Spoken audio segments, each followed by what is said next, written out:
Sua Bíblia, aleluia, o livro do profeta Amós, aleluia, livro de Amós.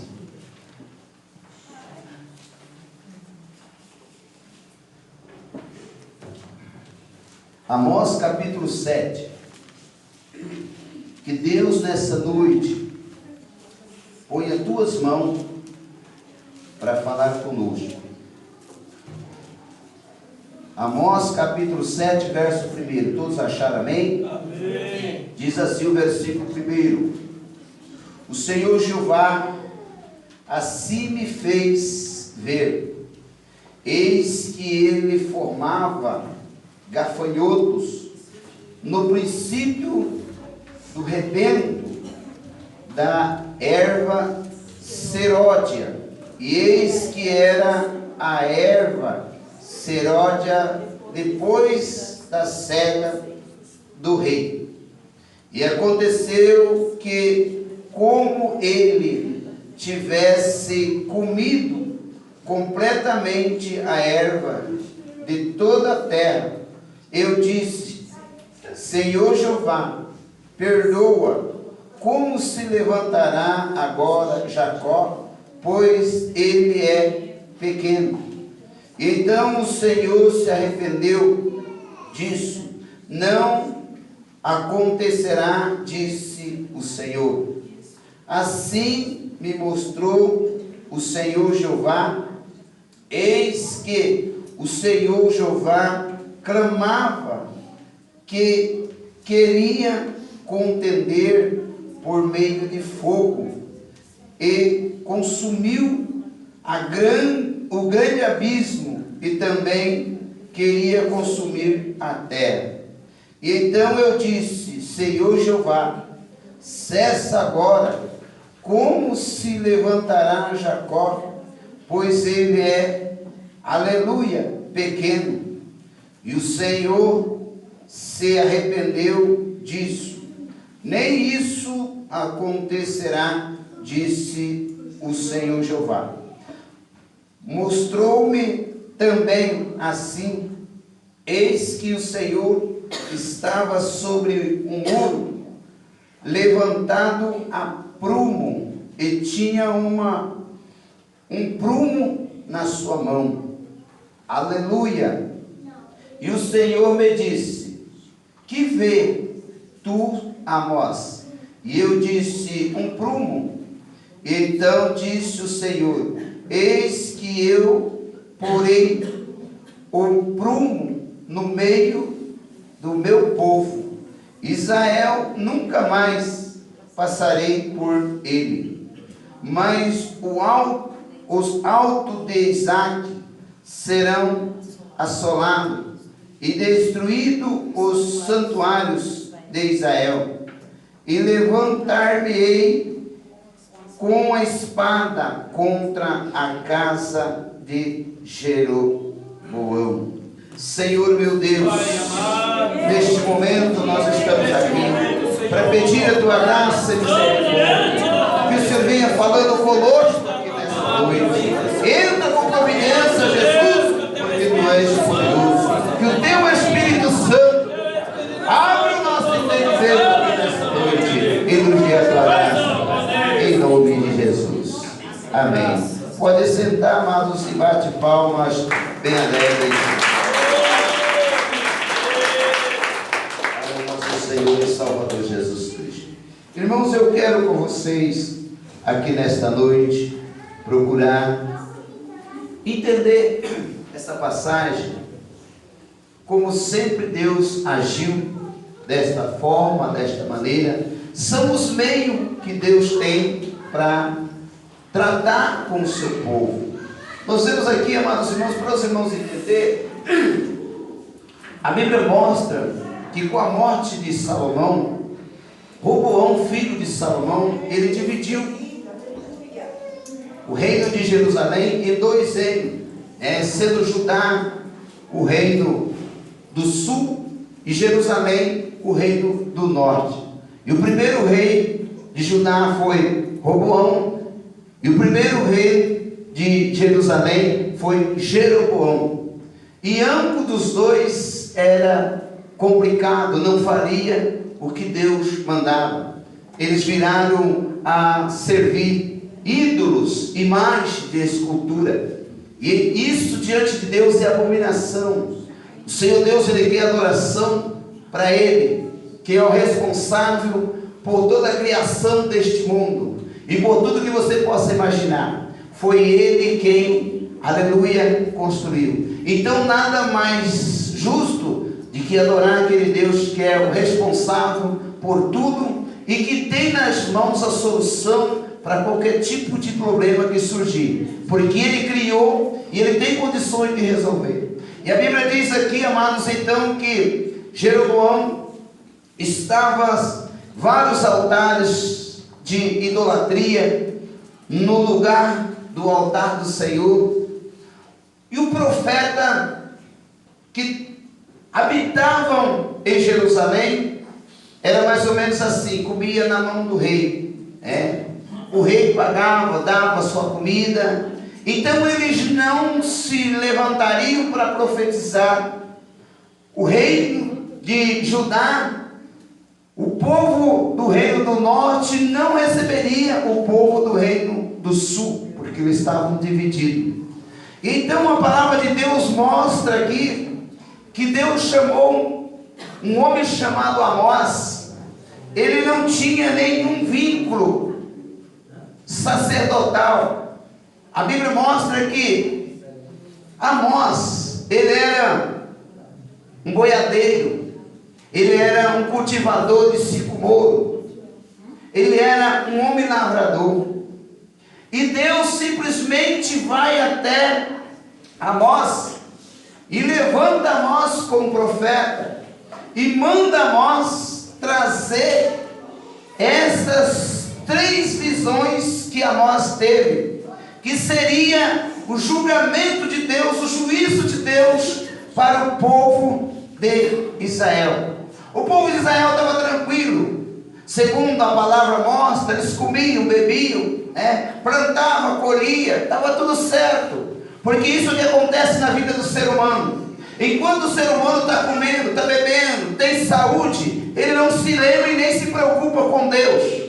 O ser humano só vai se preocupar com Deus e se lembrar dele quando as mordomias são tiradas, quando de repente a saúde termina, quando de repente o médico diz que não tem mais cura, quando de repente a vida financeira termina, se acaba, quando de repente o casamento é destruído, quando de repente vários tipos de problemas chegam na vida da pessoa, é onde as pessoas se lembram de Deus. Então esse era os meios em que Deus, aleluia, Ele resolvia os problemas. Nós vemos, amados irmãos, no livro de Juízes, quando Deus permitiu os amalequitas comer tudo o que os israelitas tinham, até que eles vinham clamar a Deus, para Deus entrar com solução. E aqui, amados irmãos, não está sendo diferente. Então Deus olha e vê, amados irmãos, a apostasia, vê a falta de vontade do povo. E eu quero dizer para vocês, hoje nós estamos vivendo os dias de apostasia, nós estamos vivendo os dias difíceis, a qual o apóstolo Paulo falou. As pessoas hoje não sentem mais prazer de vir para a igreja, não tem mais nenhuma preocupação de buscar a presença de Deus. Às vezes ainda quando vem para a igreja, às vezes se encontra desanimado, se encontra despercebido, aleluia. E eu quero dizer uma coisa para vocês, meus amados irmãos, não existe nenhum presidente, governador ou prefeito que venha resolver a questão desse mundo. Sabe por quê? Porque é o próprio Deus permitindo a crise chegar para que o povo se lembre de Deus, para que o povo recorra ao Senhor. Na época não era diferente. Então Deus, amados irmãos, enviou o profeta para profetizar para aquele povo o juízo que Deus traria. Então a Bíblia diz aqui que quando Amós se depara com a primeira visão, ele vai com o rosto em terra para interceder pelo povo. Quando Deus diz para ele assim, fala para eles que que eu estou mandando uma grande nuvem de gafanhoto que vai comer tudo que eles têm, vai cortar, quando a Bíblia está dizendo aqui, amados irmãos, que era a erva seródia, depois da do rei, eles estavam fazendo a segunda colheita. Na primeira colheita que eles faziam, pagavam o tributo ao rei, dava o que tinha direito ao rei, e na segunda colheita era a colheita deles. E nessa segunda colheita, Deus está mandando dizer: eu vou enviar gafanhoto, vai comer tudo, vocês vão ficar sem nada. E muitas das vezes, para o ser humano lembrar de Deus, e até mesmo prometer para Deus que vai ser fiel, até enquanto Deus, aleluia, pôr as mãos, precisa alguma coisa acontecer na nossa vida. Às vezes, uma pessoa, para ele se tornar um servo de Deus, ele tem que perder as oportunidades no mundo, ele tem que ir para o mundo não servir mais. Enquanto está servindo para o mundo, ele está lá. Enquanto ele está servindo para o mundo, ele persevera lá. Mas a hora que não serve mais para o mundo, aí ele vem para Deus. E Deus ainda te quer, Deus ainda nos quer, mesmo que vemos os pedaços pela metade. Tem pessoas que às vezes precisam perder perna, precisa perder braço, precisa ir para a cadeira de roda. Tem pessoas que às vezes tem que as portas fechar, ele não tem emprego, ele não tem para onde ir, para ele procurar a Deus. É a única maneira que Deus faz para que o ser humano saiba que nas mãos dele está todo o poder. Então agora ele está mandando gafanhoto. Diga para eles que os gafanhotos vai comer tudo o que tiver em cima da terra. Não vai sobrar nada. Ô irmão, imagina, Deus te dá saúde, Deus me dá saúde, te dá até uma sabedoria para você ter uma profissão. Para mim ter uma profissão, a minha profissão é motorista. Eu falo para vocês, vivi praticamente toda a minha vida nessa profissão, e eu garanto para vocês, eu viajei vários e vários anos, e Deus sempre me deu graça. E isso é uma capacidade que Deus dá para nós, não é que nós temos, é Deus que dá.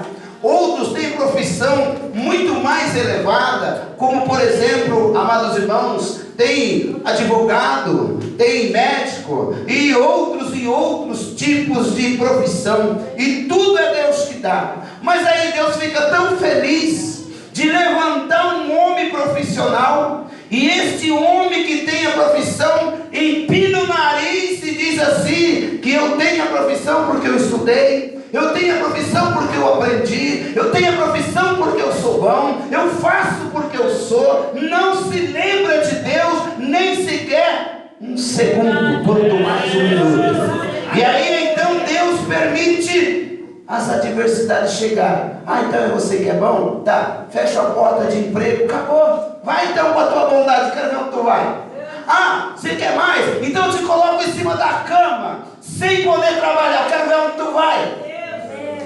Foi o que Deus disse lá no livro de 2 Crônica, capítulo 7, verso 14. Se eu encerrar os céus e não mandar chuva, eu quero ver o que vocês vão comer. Se eu enviar os gafanhotos e comer o que tem aí, como que vocês vão fazer? Ou seja, Deus, irmãos, é Ele que está no comando, é Ele que está na direção. Hoje, meus amados irmãos, nós estamos envolvidos com tantas coisas, menos com o compromisso daquele que está responsável pelo nosso bem-estar aqui neste mundo. É Ele que é o responsável pela tua vida, pela minha vida. É Ele que é o responsável, e muitas das vezes nós não se preocupamos. Então Ele está enviando o profeta, e o profeta intercede a Deus, diz: Deus, não faz isso não. Jacó é tão pequeno, ou seja, o povo de Israel é tão pequenininho, como é que eles vão se levantar? Como é que eles vão conseguir se levantar se eles não tiverem nada para comer? Se eles... Aí Deus diz: tá bom, não vou fazer. Aí Deus diz: tá, não vou mandar os gafanhotos, mas vou mandar fogo. O fogo vai consumir o abismo e a terra também. Ou seja, eu quero que vocês prestem bem atenção, amados. A nossa vida, ela está nas mãos do nosso Deus. Você quer ter uma vida boa? Você quer ter uma vida vida de segurança. Aí alguém pode olhar para mim e dizer: pastor, crente não passa prova. Crente passa prova, mas ele tem a vitória, a certeza da vitória. Sabe por quê? Porque Jesus passa com ele. O crente pode passar a prova que ele passar, mas ele já entra na prova com a garantia: eu sou vencedor. Por quê? Porque Jesus está na frente. Ele está na frente. Então você quer ter uma vida correta e uma vida de vitória? Então obedece a Deus. Faz a Ele o que é dele. Conforme Jesus disse: dá a César o que é de César, mas dá a Deus o que é de Deus também. Às vezes nós damos o que é do mundo, mas o que é de Deus não. Para ir para o mundo, irmãos, numa festa, pode estar chovendo, pode estar caindo pedra, o camarada dá um jeito e vai nessa festa. Mas para ir para a igreja, se der um trovão a 500 quilômetros daqui, então eu já não vou para a igreja hoje, porque eu já posso dizer para o pastor que vai chover. Então, para ir para a igreja, nós encontramos todo tipo de impedimento e desculpa para nós, mas para fazer as coisas do mundo, nós fazemos com a maior facilidade. Ontem, para vocês terem uma ideia, acabou a luz aqui, fui levar a irmã lá em cima no sítio, e quando nós voltamos ainda estava sem luz. Mas nós passamos num boteco, na frente de um bar, estava lá a luz de vela, mas o povo estava tudo animado, né? Dentro do boteco, onde o diabo está comandando, onde o capeta está na liderança, o povo arruma todo jeitinho para estar lá. Mas dentro da igreja, que é o lugar, aí tem pessoa que fala assim: irmãos, oi, não precisa de igreja. Quem falou para você que não? Quem falou para mim que não? A igreja é considerada a casa de quem? De Deus. A casa do Pai. Foi o que Jesus falou: fizeram da casa do meu Pai, da casa de oração, um covil de ladrão. E esse lugar é santo. Ou seja, se tu és filho de Deus, então tem que ter a casa do teu Pai. Se eu sou filho de Deus, eu preciso ter a minha origem. Qual é a minha origem? A casa do meu Pai. Eu posso sofrer as consequências no mundo, mas na casa do meu Pai tem pão, na casa do meu Pai tem segurança, na casa do meu Pai tem vitória, porque o Pai sempre tem bênção para nós. Aleluia. Então o Senhor diz: estou mandando fogo. Então os gafanhotos já consomem a erva. Agora eu mando fogo, que é para não ficar nem jeito de plantar de novo depois. É para consumir tudo. Novamente, presta atenção. Novamente o profeta, ele nem era profeta. Ele disse que ele era um boiadeiro. Mas quando Deus quer usar, ele usa quem ele quer. Quando Deus quer usar, ele usa quem quer que ele queira. O profeta clama a Deus e Deus diz: tá bom, não vou fazer isso também. Agora, eu quero que vocês prestem atenção como é importante a intervenção de um homem de Deus ou de uma mulher de Deus em favor da tua casa, em favor da tua família, em favor da nossa cidade, em favor dos nossos familiares. Como Deus, irmãos, Ele tem, aleluia, um grande amor, que Ele diz: tá bom, eu não vou fazer, não vou mandar o fogo. Só que Ele mostra para o profeta a terceira visão. E a terceira visão, diz a Bíblia aqui, que Amós vê o Senhor em cima de um muro. E o Senhor estava com um prumo na mão. E aí o Senhor pergunta para Amós: Amós, o que tu está vendo agora? Ele diz: Senhor, eu estou vendo um muro levantado a prumo. E ele disse: que mais você vê? Eu vejo um prumo. Aí então o Senhor disse isso aqui, ó. Aleluia. Presta atenção para vocês entenderem. Aleluia. Disse então o Senhor: mostrou-me também assim, eis que o Senhor estava sobre um muro levantado a prumo. E tinha aleluia, tinha um prumo. E o Senhor me disse: que vê tu, Amós? E eu disse: um prumo. Então disse o Senhor: eis que eu porei o prumo no meio do meu povo. Israel nunca mais passarei por ele, mas os altos de Isaac serão assolados, e destruídos os santuários de Israel, e levantar-me-ei com espada contra a casa de Jeroboão. Ou seja, Deus estava dizendo aqui para o profeta Amós: eu aceitei a tua oração e o teu pedido dos gafanhotos, aceitei a tua oração e o teu pedido do fogo, mas disso daqui eu não abro mão. A partir de agora, o meu povo Israel estão sendo medido a prumo. Ou seja, ele estava dizendo assim: tudo que você me pediu, eu fiz. Só que eu, a partir de agora, eu vou começar a medir o meu povo. E eu quero que você saiba de uma coisa, presta bem atenção. O Senhor estava medindo Israel e encontrou em falta. E como ele encontrou em falta, a Bíblia diz que o Senhor destruiu. Amados irmãos, foi destruído todos os santuários que era de idolatria, foi destruído. A casa de Jeroboão, o templo que Salomão fez, foi todo destruído, porque todo Israel foram para cativeiro. E eu quero dizer uma coisa para você nesta noite: não imagine que é diferente nos dias de hoje. O prumo de Deus está na sua vida, o prumo de Deus está na minha vida, o prumo de Deus está na nossa vida. E ai de você, ai de mim, se for achado em falta. Por isso eu quero dizer uma coisa para você nesta noite: não pense, meu querido, não pense, minha querida, que você está sozinho, largado e em liberdade, a qual o apóstolo Paulo disse: ei, não vamos usar da liberdade, abusar da liberdade que Deus tem dado para nós fazer coisa errada, porque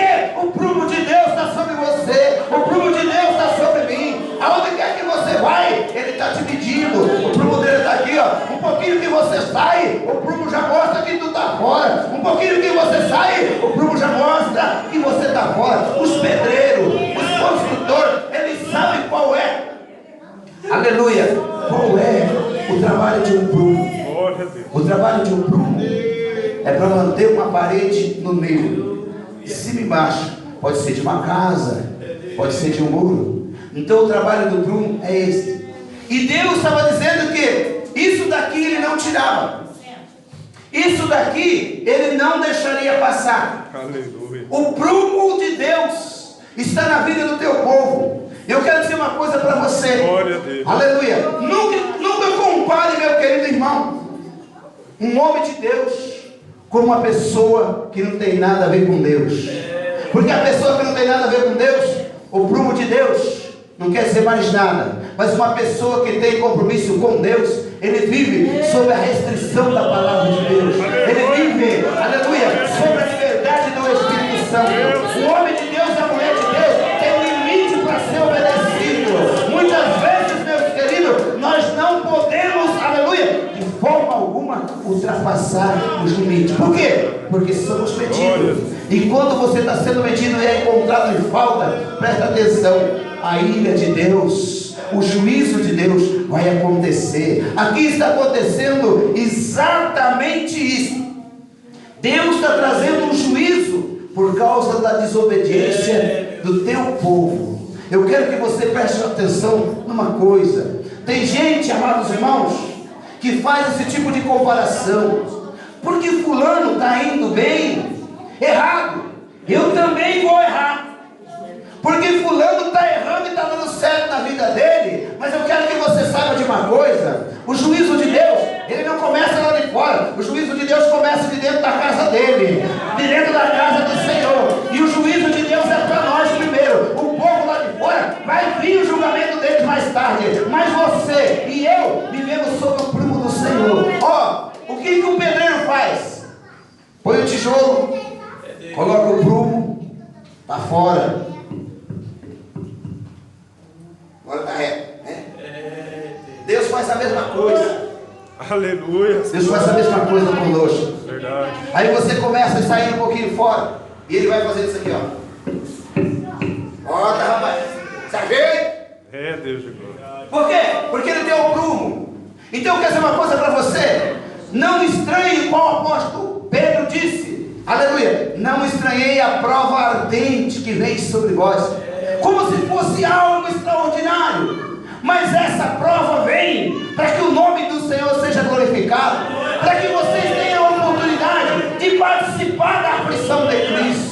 E à medida em que você vai participando, aleluia, das aflições, pode ter certeza o nome do Senhor vai sendo glorificado. Ele vai te capacitando, Ele vai te preparando. E bem-aventurado é aquele homem e aquela mulher que quando sente a mão de Deus batendo, ele já entende e volta para o caminho.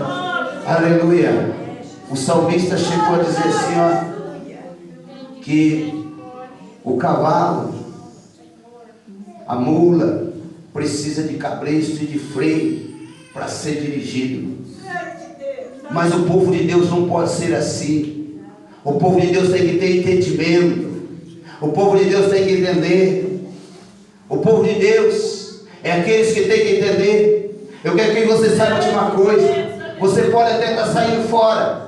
Você pode até estar pegando uma tortura nesse muro. Mas eu quero dizer uma coisa para você. Deus está te cozinhando com um pouco de fogo, meu irmão. Deus está te cozinhando no fogo baixo. E vai chegar a hora dele dar o tapinha.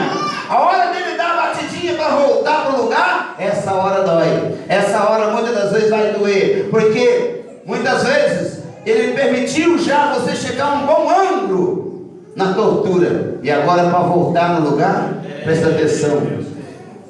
Quando uma pessoa faz uma quebradura em algum lugar e depois deixa colar aquela quebradura torto, e daí vai para o médico endireitar. Aí o médico pega aquela quebradura na perna ou no braço e quebra ela de novo para apanhar no lugar. É assim que Deus faz. É, Deus de glória, aleluia. É assim que Deus faz.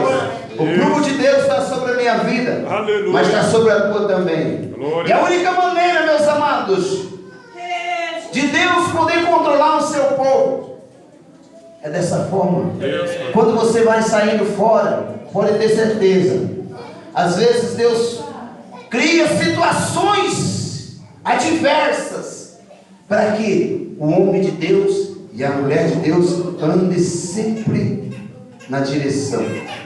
Por quê? Porque Deus não quer que você saia ali na rua. Deus não quer que eu saia ali na rua e alguém olha para mim e diz assim: ó, o crentinho meia tigela. Ó, diz que é crente. Esse, viu? Esse camarada diz que é servo de Deus. Então Deus não quer que o nome dele seja escandalizado. Deus quer que o servo dele ande em linha reta, ó, subindo no prumo, para não deixar lá no diabo trabalhar, para não ter uma oportunidade para Satanás escarnecer do nome do Senhor. É melhor, meus amados irmãos, muitas das vezes sofremos o tapinha do Senhor para voltar para o prumo do que nós sofrer os pisoteados que Satanás pisoteia. Eu digo para vocês, eu já ouvi cada coisa, sabe, a respeito de crente. Pessoas dizem assim: ei, crente como esse, o inferno está cheio. Crente como esse povo, se eles for para o céu, eu bebendo e fumando já estou lá. Por quê? Porque são pessoas que estão fora de prumo, são pessoas que estão andando torto, e que o próprio Deus já permitiu.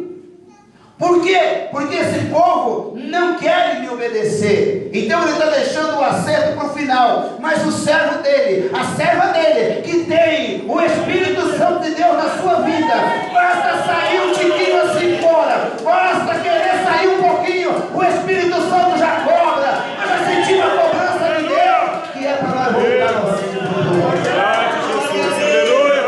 para o O salmista chegou a dizer isso no Salmo 73.